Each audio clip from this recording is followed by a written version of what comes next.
Trader avec ou sans stop loss, qu'est-ce qui est généralement bénéfique? C'est un sujet qui continue de faire objet de beaucoup de débats, même avec les traders qui ont beaucoup d'expérience sur le marché. Et donc, à travers cette vidéo, je vais essayer de partager avec toi les raisons pour lesquelles tu dois t'orienter vers soit un trading sans stop loss ou un trading avec stop loss, parce que dans l'un ou dans l'autre des cas, ça comporte des avantages et donc des inconvénients. J'essaie de partager avec toi toutes les notions que tu dois savoir par rapport à cette thématique afin que tu puisses faire un bon choix. Si c'est la première fois que tu tombes sur l'une de mes vidéos, je t'invite donc à t'abonner sur la chaîne YouTube, à activer la cloche de notification afin de ne pas manquer mes prochaines vidéos dans lesquelles je partage chaque fois avec toi des contenus éducatifs par rapport au trading et bien sûr au développement personnel qui vont bien sûr t'aider à grandir sur le marché. Alors certaines personnes vont vous recommander de trader avec stop loss et d'autres personnes vont vous recommander de ne pas trader avec, parce que ces personnes vont évoquer des raisons comme quoi lorsque tu trades avec stop loss, il y a des manipulations qui vont toucher ton stop loss, les market makers connaissent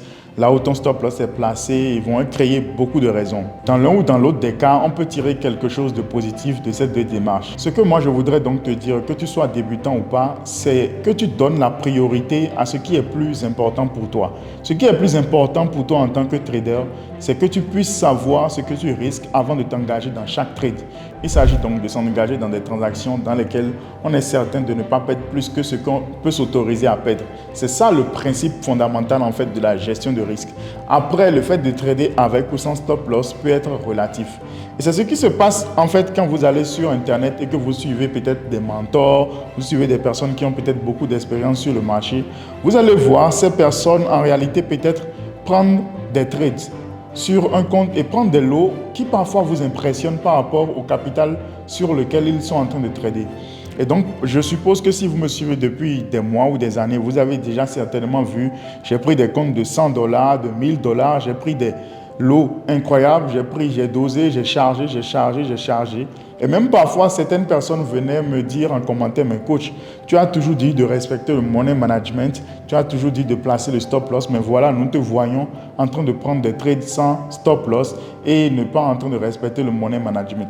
Et c'est justement à ce niveau-là que beaucoup se trompent en appréciant simplement ce qu'ils voient et en ne comprenant pas le fond des actions qui sont menées ou des actions qui sont prises par la personne qui est en train de partager ces images-là sur Internet. Je prends un exemple, c'est juste une illustration. Je suppose qu'une personne vous dise de respecter 2% de risque par unité de position. Je suppose que pour cette personne, c'est ça la bonne gestion du risque, c'est le bon money management. Moi, j'aime ma façon de procéder qui n'est pas forcément ça. Mais je suppose que nous partons d'un principe où il faut risquer 2% par rapport à son capital, qui est peut-être 10 000 $. 2% fait en sorte que sur chaque trade, tu ne dois pas t'autoriser sur ton capital à perdre plus de 200 $. Donc, si tu pars du principe de 2%.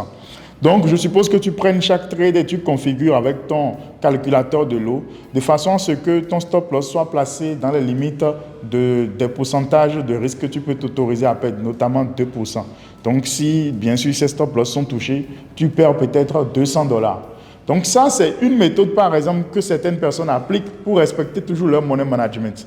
Mais il y a d'autres également qui iront plus loin, des personnes plus agressives et des personnes qui veulent évoluer peut-être un peu plus rapidement. Donc, je suppose que je dispose de 10 000 $ dans mon portefeuille, peut-être Perfect Money ou bien sur mon wallet de mon broker. Et je décide simplement de créditer mon compte à hauteur de 200 $. Je parle bien sûr du compte de trading.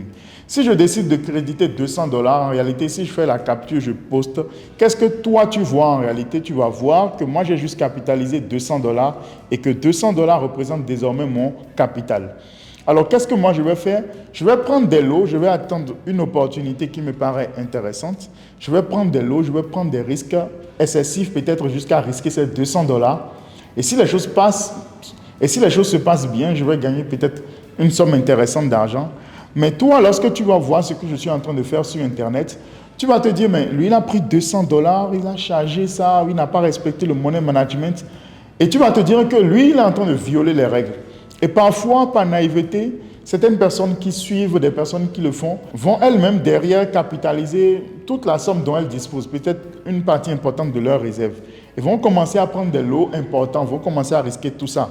Et qu'est-ce qui va se passer ensuite? La personne qui a risqué 200 $, alors qu'elle est consciente que ça représente simplement 2% de son wallet, peut-être si les choses ne se passent pas bien, cette personne va se retrouver à perdre 2% en réalité de son ensemble de wallet Mais l'autre derrière lui, il aurait pris par suivisme beaucoup de risques par rapport à une somme importante qu'il ne peut pas s'autoriser déjà à perdre. Il va essayer de copier ce qu'il est en train de voir. Il va essayer de doser, et voilà, lorsque les choses vont mal se passer, lui va se retrouver à perdre une somme importante d'argent et l'autre derrière va simplement perdre 2%, 1% et il va pouvoir se relancer après. C'est pour ça, avant de copier les gens, il faut comprendre réellement les fondements de toutes les actions qu'ils mènent. Et j'ai d'ailleurs l'habitude de répéter que avoir la moitié d'une information est plus dangereux que de ne pas du tout avoir l'information, parce que si vous avez la moitié d'une information, vous allez penser que vous connaissez.